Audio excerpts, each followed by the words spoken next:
Good morning 11th class. आपका chapter चल रहा है पीरियोडिक क्लासिफिकेशन। आज लास्ट लेक्चर है बेटा इसका, ठीक है। तो ये 3 to 4 टॉपिक्स हैं जो बस आपके रहते हैं, छोटे छोटे टॉपिक्स हैं, इन्हें कंप्लीट कर रहे हैं आज हम। और साथ में आज आपका काम है कि आप ये टॉपिक्स कंप्लीट करके आप विद इन 2 days इस एनसीईआरटी के क्वेश्चन आंसर्स करेंगे, सारे के सारे, इन टेक्स्ट भी और एक्सरसाइज भी। और वो कंप्लीट करके मुझे अपनी नोटबुक्स की पिक सेंड करेंगे ऑन द व्हाट्सएप, ठीक है। This is your work for today. आज आपको ये कंप्लीट करना है, नो एक्सक्यूजेस फॉर दैट, ठीक है। तो सबसे फर्स्ट टॉपिक है बेटा जो आपका है, that is metallic and non metallic character. एक कैरेक्टर डिस्कस करेंगे हम, दूसरा वाइस वर्सा है, बिल्कुल सेम। मेटल्स क्या होते हैं?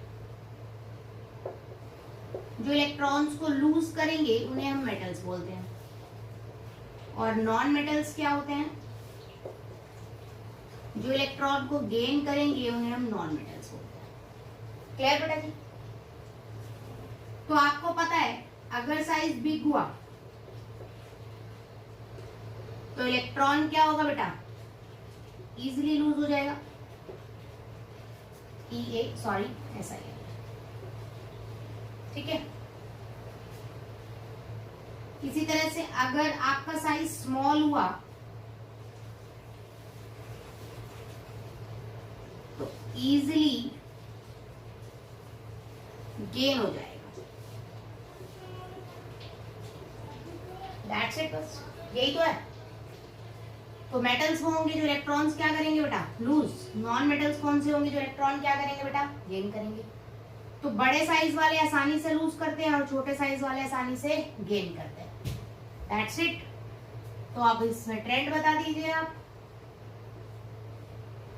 ग्रुप में बात करें बेटा, डाउन द ग्रुप अगर आप जाएंगे तो आप पढ़ चुके हैं साइज क्या करेगा बेटा? इंक्रीज। तो साइज इंक्रीज करेगा तो साइज बढ़ रहा है तो कौन सा क्या चीज होएगी? इलेक्ट्रॉन आसानी से लूज होएगा। आसानी से लूज होएगा तो कौन सा कैरेक्टर बढ़ेगा? Metallic character. मेटालिक कैरेक्टर क्या करेगा बेटा? इंक्रीज करेगा। पीरियड की बात करूं बेटा तो यहीं पर कर लेंगे। मेटालिक कैरेक्टर इंक्रीज कर रहे हैं तो नॉन मेटालिक कैरेक्टर क्या करेगा बेटा? डिक्रीज। क्योंकि अगर वो आसानी से लूज कर रहे हैं तो वो आसानी से गेन नहीं करेंगे। पीरियड में अगर आप मूव कर रहे हैं तो आपको पता है बेटा जी साइज क्या करता है? डिक्रीज। छोटा साइज आसानी से क्या करेगा? Electron gain. और गेन कौन करता है? Non metals. तो नॉन मेटेलिक कैरेक्टर क्या होगा बेटा जी? इंक्रीज। और मेटेलिक कैरेक्टर क्या होगा बेटा जी? ठीक है। This is about first.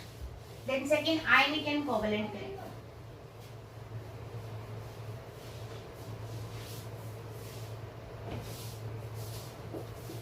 उसके लिए एक बात समझनी है बेटा जी आपको, दैट इज पोलराइजेशन। कुछ खास नहीं है, बहुत आसान है। मैंने बोला Li positive, Na positive, K positive, Rb positive, Cs positive, Fr positive. Fr छोड़ दो, रेडियो एक्टिव है, ठीक है। मैंने 2 आयन ले लिए बेटा, Li पॉजिटिव और Cs पॉजिटिव। ध्यान से समझना है। Li पॉजिटिव आपको पता है साइज छोटा है, Cs पॉजिटिव आपको पता है साइज बड़ा है। Down the group size increase करता है, चाहे एटम का हो चाहे आयन का हो। Very good. तो बेटा पॉजिटिव के चारों तरफ नेगेटिव तो हो गई, तभी कंपाउंड बनेगा। ये भी अपने चारों तरफ किसको अट्रैक्ट कर लेगा? नेगेटिव को, तभी कंपाउंड बनेगा। अब Li का क्या है बेटा? स्मॉल साइज है, ठीक है। देखो दोनों पे चार्ज +1 है। एक तो इतने से के ऊपर चार्ज +1 हो, एक इतने बड़े के ऊपर चार्ज +1 हो। किसका चार्ज ज्यादा इफेक्टिव होगा? इसका। सिंपल। छोटे वाले के ऊपर +1 है, जैसे छोटे बच्चे के पास भी एक रोटी है, बड़े बच्चे के पास भी एक रोटी है, तो किसकी रोटी ज्यादा इफेक्टिव है? किसका पेट भर जाएगा आसानी से? छोटे वाले का, है ना। तो छोटे वाले की इलेक्ट्रॉन चार्ज डेंसिटी क्या है? ज्यादा।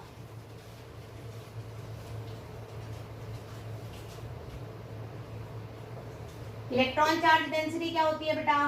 Charge by size. तो चार्ज तो दोनों का ही +1 है बेटा जी। साइज यहाँ क्या है? स्मॉल। साइज यहाँ क्या था? लार्ज। तो आपको दिख रहा है चार्ज बाय साइज क्या आएगा? कम आएगा। चार्ज बाय साइज क्या आएगा? ज्यादा। ये दो बातें सबको समझ आ गई होंगी। यहाँ पर साइज भी क्या है बेटा? बिग। और charge that is E bye size, volume भी क्या है? लेस है। ठीक है बेटा जी। चार्ज बाय साइज रेशियो यहाँ कम है, इलेक्ट्रॉन चार्ज डेंसिटी यहाँ क्या है? ज्यादा। साइज छोटा है बेटा, प्लस की वैल्यू ज्यादा है, माइनस अपनी तरफ अट्रैक्ट करने लग जाएगा प्लस को। अट्रैक्ट करेगा तो क्योंकि साइज छोटा है तो आसानी से घूम जाएगा, कभी इधर कभी इधर कभी इधर, इस तरह से फील्ड में घूमता रहेगा। साइज बड़ा है, नेगेटिव तो अट्रैक्ट करेगा पॉजिटिव को, लेकिन बड़ा साइज होने की वजह से अपनी जगह से डिस्प्लेस नहीं करेगा। तो यहां पर पॉजिटिव और नेगेटिव फील्ड डिस्टोर्ट हो जाएंगी बेटा, मतलब खराब हो जाएंगी, मिक्स हो जाएंगी, और बॉन्ड बनेगा कोवेलेंट। ठीक है, क्योंकि पॉजिटिव और negative field does not distort, distort नहीं होंगी। डिस्टॉर्ट नहीं होंगी तो आपका कौन सा बनेगा बेटा? ठीक है, तो सिंपल सी बात है, लिथियम कौन से बॉन्ड बनाएगा बेटा? कोवेलेंट। बाकी सभी क्या बनाएंगे? तो क्वेश्चन भी आ सकता है, LiCl कोवेलेंट है बट NaCl आयोनिक है, क्यों? तो आपको पोलराइजेशन इफेक्ट और आयनिक और कोवेलेंट के बारे में पता चल गया होगा। तो पोलराइजेशन इफेक्ट किसका ज्यादा होगा? स्मॉल साइज का। साइज अगर छोटा है तो पोलराइजेशन इफेक्ट ज्यादा होगा। ठीक है, और पोलराइजेशन अगर इफेक्ट ज्यादा है तो आयनिक कैरेक्टर भी क्या होगा बेटा जी? कम होगा, और कोवेलेंट कैरेक्टर क्या होगा? ज्यादा होगा। उसके बाद है बेटा केमिकल रिएक्टिविटी। आगे देखते हैं। Third topic is your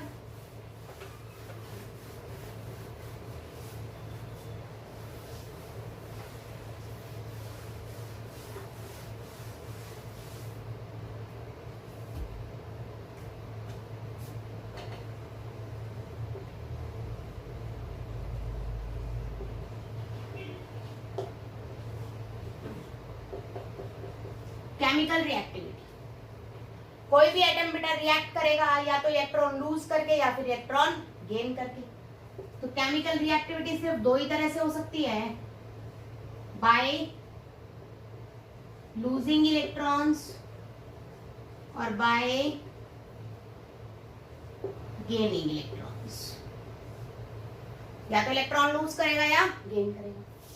loose कौन करते हैं बेटा? बिग साइज या लार्ज साइज। गेन कौन करते हैं बेटा जी? स्मॉल साइज, है ना। अब सिंपल सी बात आपको समझनी है राजे, अगर मैं पीरियोडिक टेबल की बात करूं,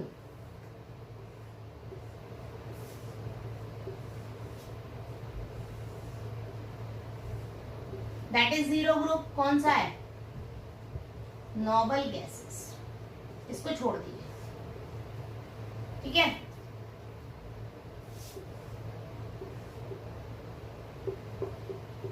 alkali metals, alkaline earth metals, D block, P block.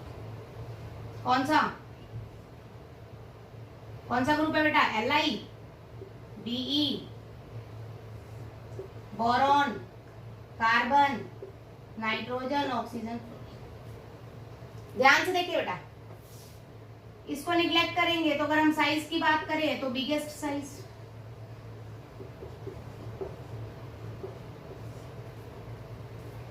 Biggest size है तो इलेक्ट्रॉन क्या करेंगे बेटा? ये लूज करेंगे। इलेक्ट्रॉन लूज करके क्या करेंगे बेटा, रिएक्टिविटी शो करेंगे।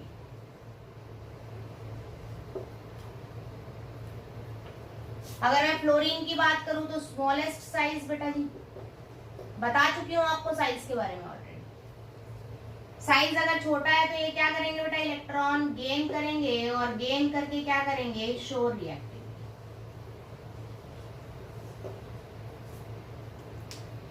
तो सिंपल सी बात है बेटा कि पीरियोडिक टेबल के दोनों कॉर्नर्स बहुत ही ज्यादा रिएक्टिव होते हैं, दैट्स इट। अगर मैं पूछूं explain how the both corners of your periodic table is reactive, तो आप बताओगे कि lithium family is reactive due to biggest in size as in the respective period, सबसे बड़ी होती है बेटा और आसानी से इलेक्ट्रॉन लूज करके रिएक्टिविटी शो करती है। एंड फ्लोरीन इलेक्ट्रॉन गेन करके रिएक्टिविटी शो करती है। तो इलेक्ट्रॉन गेन करने की टेंडेंसी का मतलब है इसकी इलेक्ट्रोनेगेटिविटी क्या होगी बेटा, ज्यादा होगी, और लूज करने की का मतलब होता है इलेक्ट्रोपॉजिटिविटी ज्यादा होगी। तो आप अलग लैंग्वेज में ये भी कह सकते हैं कि लिथियम ग्रुप की इलेक्ट्रोपॉजिटिविटी ज्यादा होती है एंड फ्लोरीन ग्रुप की इलेक्ट्रोनेगेटिविटी ज्यादा होती है। तो due to electropositivity and electronegativity ज्यादा है, आपके ये दोनों ही कॉर्नर्स क्या होते हैं, हाईली रिएक्टिव। नेक्स्ट बात करते हैं बेटा जी आपका diagonal relationship, last topic of this chapter.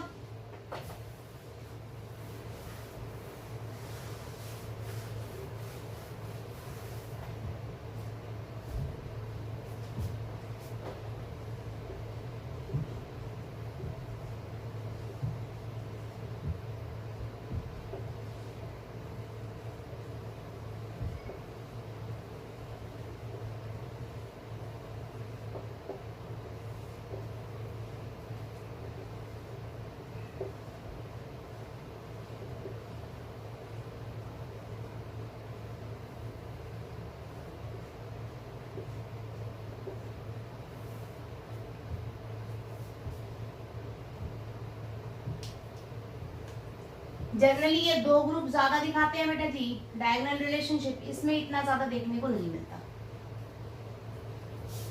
Diagonal relationship का मतलब है बेटा similar properties of lithium and magnesium and beryllium और एल्यूमिनियम।